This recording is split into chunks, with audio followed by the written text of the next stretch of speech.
Live from Earth, it's Space Radio. This is Paul Sutter, and coming up, we're talking about insightful insights into Mars. Who needs clouds anyway? And of course, taking listener questions about all things in the universe, because that's exactly what this show is about. We record every Thursday at 4 p.m. Eastern, so call 888-581-0708 to join the conversation. And in today's Blue Shift, I'll be talking about the future of space radio. That was not an effect by Greg. I did that myself. But first, the news. Hello, space fans. Welcome to Space Radio. I'm Paul Sutter, astrophysicist at Ohio State, chief scientist at Cosine. For the next half hour, your agent of the stars. We've got an exciting show for you today on Space Radio, where we talk about all the things in the universe, because that's what this show is about. This show lives on listener questions. We record every Thursday at 4 p.m. Eastern here in Studio A of WCBE Radio Columbus. So call 888-581-0708. You can also follow along on the live streams on YouTube and Twitch. Check out spaceradioshow.com for the links. And hello to the Space Cadets in Salt Lake City, Utah, and Hutto, Texas, and all over the world who are watching live right now. You can also follow me on social media. I'm at Paul Matt Sutter on all channels. Seriously, folks, I've prepped 10 minutes of show material tops, so get those calls and questions in. Before I start taking calls, though, I want to share some interesting bits of news that I caught recently. And the big thing this week, the big thing amongst the big things, is the launch of NASA's InSight mission to Mars. Now, you might be thinking, and honestly, this was my first impression when NASA announced years ago the InSight mission and now launched, is like, really? Another mission to Mars? Like, don't we have like 50 satellites and spacecraft and rovers and robots and whatnots all on the Martian surface? Like, you guys send another one? And originally I wasn't too excited about this, but I have been convinced. I have been converted. I am now officially announcing I am excited for the InSight mission, because InSight is doing something really cool that no other spacecraft has done before. It is bringing a seismometer. It is going to measure Mars quakes, which are like earthquakes, but on Mars, hence the name Mars quakes. It's also going to have attached to it, it's a lander, by the way, it also has attached to it a probe that's going to go, I think, 5 meters down below the surface to measure the heat flow. Now, what's the big deal? A seismometer, a heat probe, like, what do we learn from that? We learn what Mars is made of. We learn about the interior contents of Mars the exact same way we use seismometers all over the Earth to measure the interior contents of the Earth, because when earthquakes happen, an earthquake is a sound wave that travels through the mantle, the core, in the crust. These are vibrations in the Earth itself. And depending on what the Earth is made of, and depending on how that stuff is distributed within the Earth, where's the dense stuff, where's the not so dense stuff, where's the gooey bits, where's the nougat, where's the toffee, where's the almonds, you can tell what the Earth is made of by listening to it. And so this mission, InSight, is going to listen to Mars. And the big question we have here is, we have our 4 terrestrial or rocky planets in the solar system: Mercury, Venus, Earth, and Mars. They all started out, we're pretty sure, pretty much the same way, formed through the same mechanisms. We're all from the same protoplanetary disk, but we all came out totally different, right? Mercury is nothing like Venus. Venus isn't anything like the Earth. Earth isn't anything like Mars. How did these differences come about? When we're trying to study the early solar system, the early days, the formation of the solar system, looking at Earth is tough because our surface continually recycles itself. The continents rub up against each other and subduct and crash. And so our surface is constantly renewing itself. And we've lost a lot of the records, the geological records of the early days of Earth. Not so on Mars. It preserves a memory because it's not tectonically active. It preserves a memory of the good old days in the early solar system. So by studying how Mars is now, by listening to it, by trying to figure out what the interior contents of Mars are like, we get a window into the formation of the solar system and all the rocky planets, including the Earth. So ironically, in order to understand the Earth, we must go to Mars. I feel like that should be a t-shirt saying. I don't know. That's the latest and greatest when it comes to space, but it's time to have a conversation.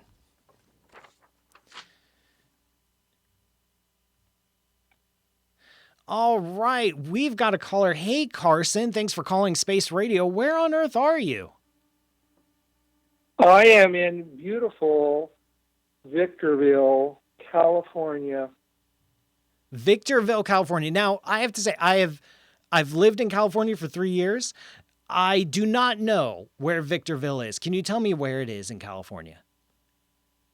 Well, count your blessings. I'm just up here temporarily. Most of the local people here, they call it Victimville.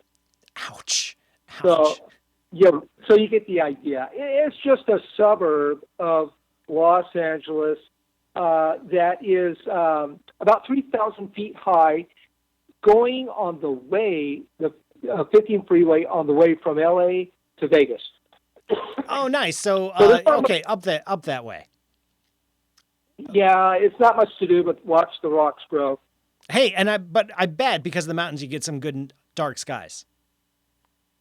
Yeah, it's different, but yeah, I just came up here for certain reasons, and I'll be going back down. We say going back down the hill because the plate tectonics, the LA subducts and raises what we call the upper desert, and is raised at 3,000 feet. And when you go up when you're going up the 15, way up, and then on your way to Vegas, and then the continent actually tilts away from the ocean towards Vegas. And that's why that's towards Death Valley and all. And that's why we're only like one of like three where rivers flow inland instead of towards the ocean. That's actually, so you have your own little isolated watershed because of the tilting of the continental shelf right in that little pocket. If we had a claim to fame, I would say anyways, it would have to be our water aquifer that is pristine because nobody wants to be out here, including business, so it's not polluted. And we have plenty of it. And we're the only place in Southern California that has water anymore. So that means we have water wars, and everybody from L.A. to San Diego is suing us to try to get all our water. Yeah, I saw the documentary about that. I think it was called Mad Max. Something like that. I vaguely remember, but that's absolutely fascinating. I'm actually very curious about geology and watersheds, and thank you so much for sharing that with me and our listeners. You did call in, though, with a science and space question, though, I'm pretty sure. I did. And as I've called in before, and it's always about thermodynamics because I always keep thinking about that. Now, my question revolves around, I have actually two questions, and I'll do the slightly longer one first. It has to do with the expansion of the universe. And as I read around, basically, I think we do not know why the expansion of the universe. And we say something called dark matter, perhaps, which is a code name for me. We don't have a clue and probably in the dark about it. Now, I wonder about the basic elements and their characteristics and thermodynamics, and why wouldn't, in my view, a possible theory of why the expansion of the universe couldn't be explained by thermodynamics that is involved in every element that composes the solar systems and the universe. And it goes something like this.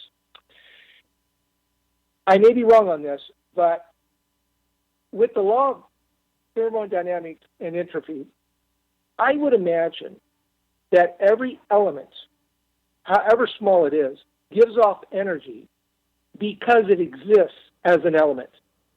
Now, if you were in the subatomic world, the amount of energy that is radiated out because there is activity that is one of the constituent parts of any element could be influenced upon by that element. Now, let's take the sum total of a solar system versus the universe. Now, I know for a fact that solar systems themselves do not expand away from each other, the planets in that system. And I know that for a fact because I called you and you told me that. So it's got to be a fact. It's true fact. Now, True fact of the universe. Unfortunately, we're actually approaching our break time in just a little bit.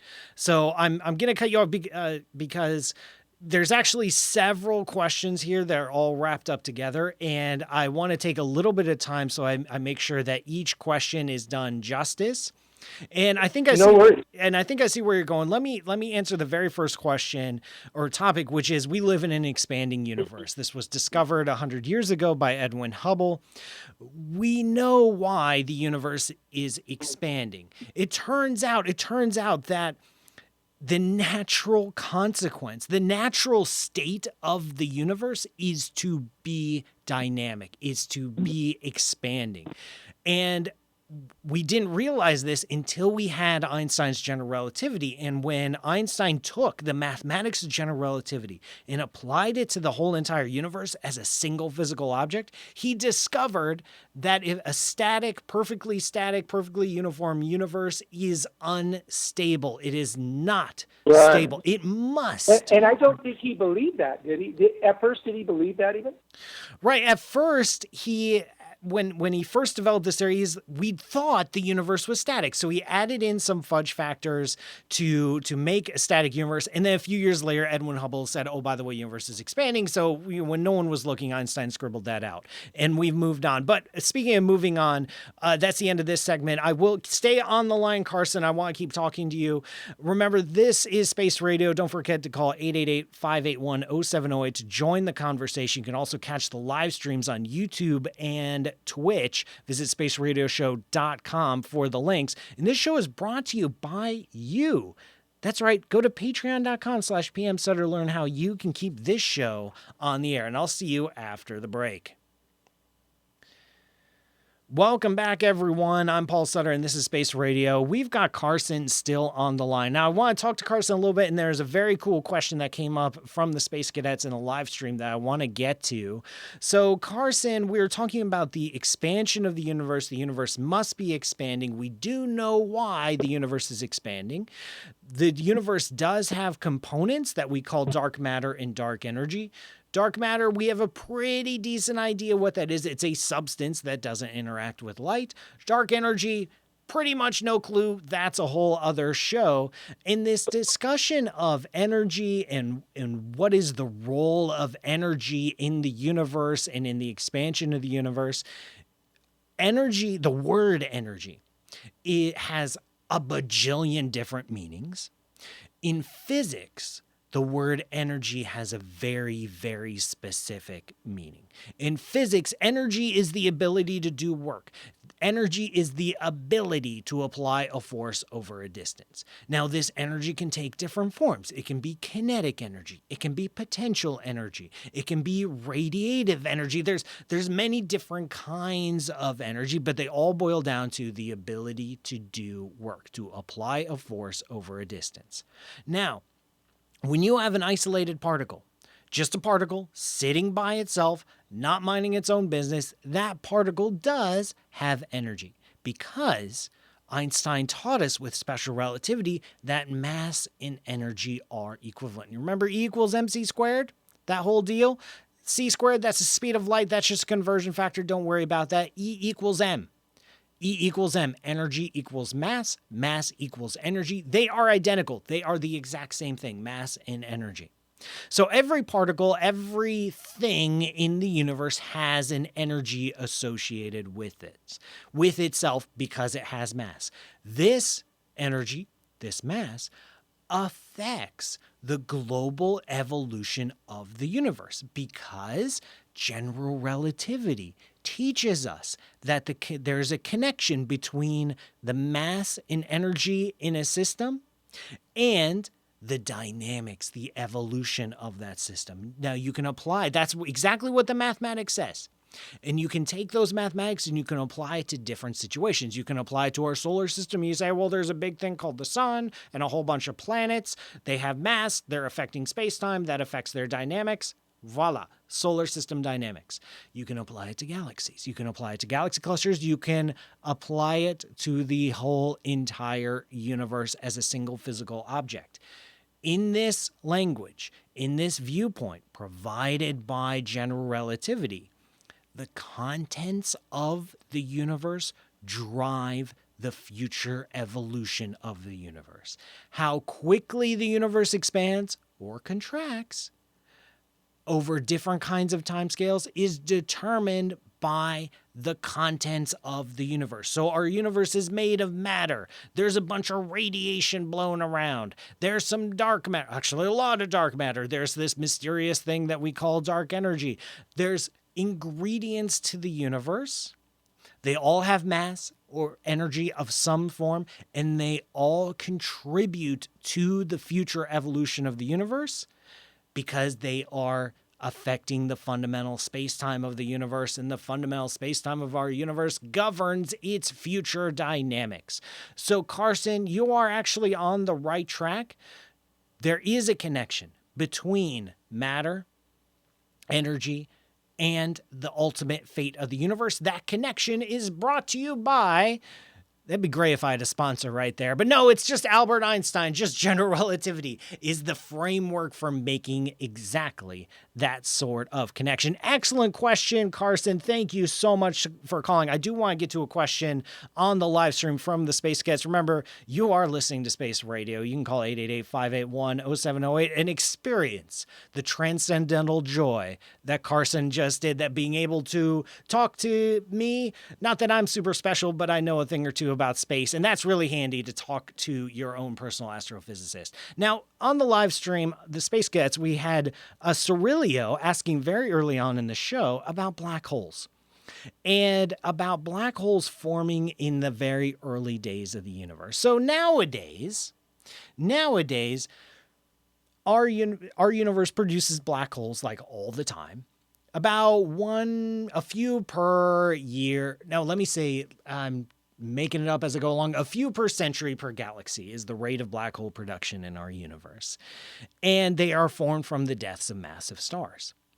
You have to wonder, is there any other way to produce black holes? And the answer is kind of. If you go back to the very early days of the universe, I'm talking about like the first 5 seconds of the Big Bang. Things are crazy, things are hot, things are dense, weird things can happen. You can potentially spontaneously form some small-ish black holes in that early universe. These black holes arise from random density fluctuations, like you just get a hot pocket, not hot pocket, but a pocket of hot gas that contracts, forms a black hole, or you get it through some exotic phase transition happening in the early days. Boom, you get a universe flooded with black holes. These black holes can persist throughout these 13.8 billion years since those momentous events, and still just kind of sort of hang around in our universe. That is a possibility. It is not a favored possibility. We don't think that is a likely story of the early days of our universe, because if you start flooding the early universe with a whole bunch of black holes, you start to affect some of the observational signatures that have persisted since those early days. And the key observational signature we have of the early days of the universe is something called the cosmic microwave background. This is the baby picture of the universe. It is light left over from when the universe was only 280,000 years old. That's over 13.8 billion years ago. That light has persisted. We can see it. And if you start monkeying around with stuff that happened before the generation of the cosmic microwave background, this background light, you affect the properties of the light itself. Because if you start mixing it around, you're going to generate a different light pattern. We can see that light pattern. We can use this to test theories and models of the universe. And when you start flooding the universe with too many black holes in the early days, you start messing up the cosmic microwave background to such a point that it no longer agrees with observations, and you're ruled out. Get out of here. Now, there is still some slight windows where you can produce some black holes in the early universe, not enough to conflict with observations, but enough that you can still get another grant. I don't know.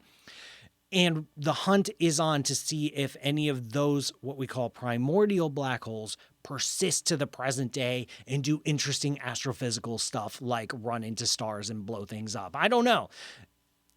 That search hasn't turned up anything fruitful. It is still a possibility. I'm going to classify it as a narrow possibility. Thank you, Cirilio, on the live stream Space Cadet channel for that wonderful question. We're almost out of time today on Space Radio. This show goes way too fast, folks. But before we go, it's time for the Blue Shift.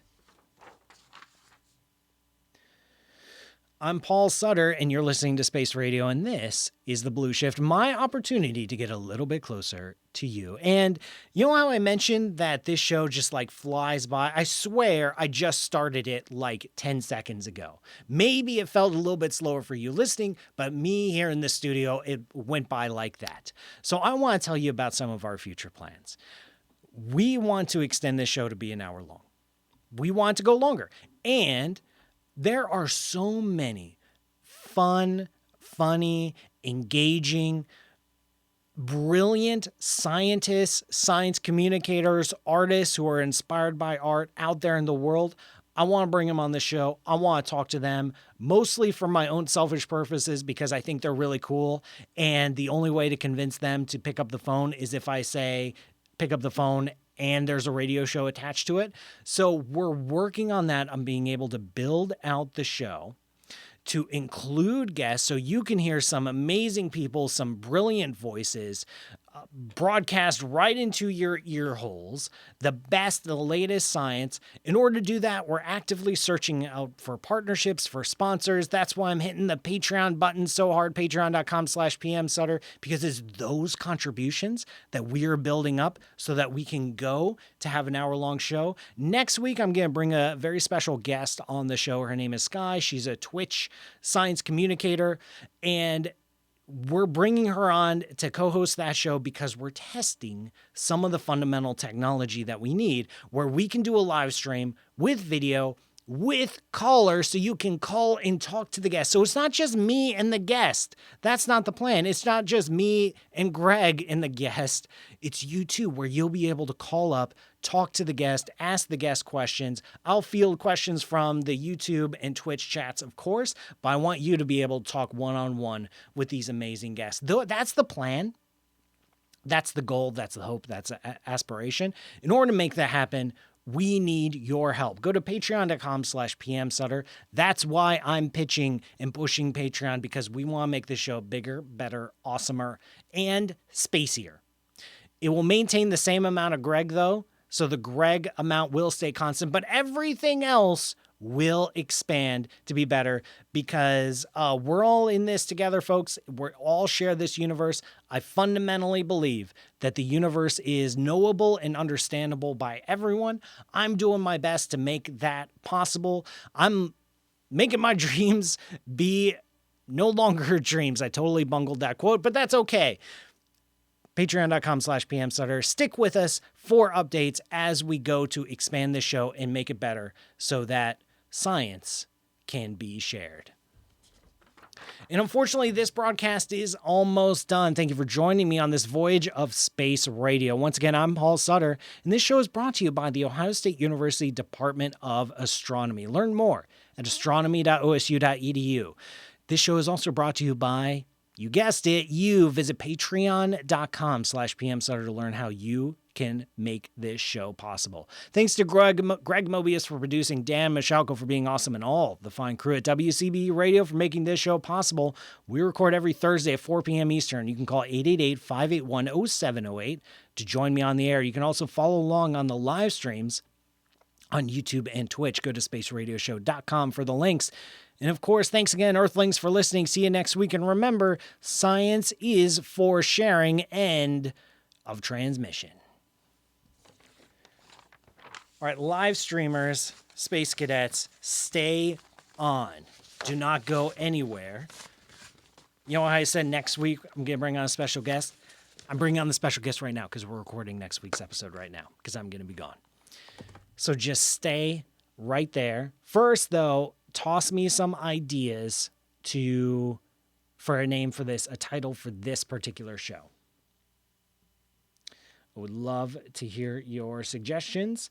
In a little bit, you get to watch the fascinating process of me calling Sky, bringing her on, adjusting the levels, getting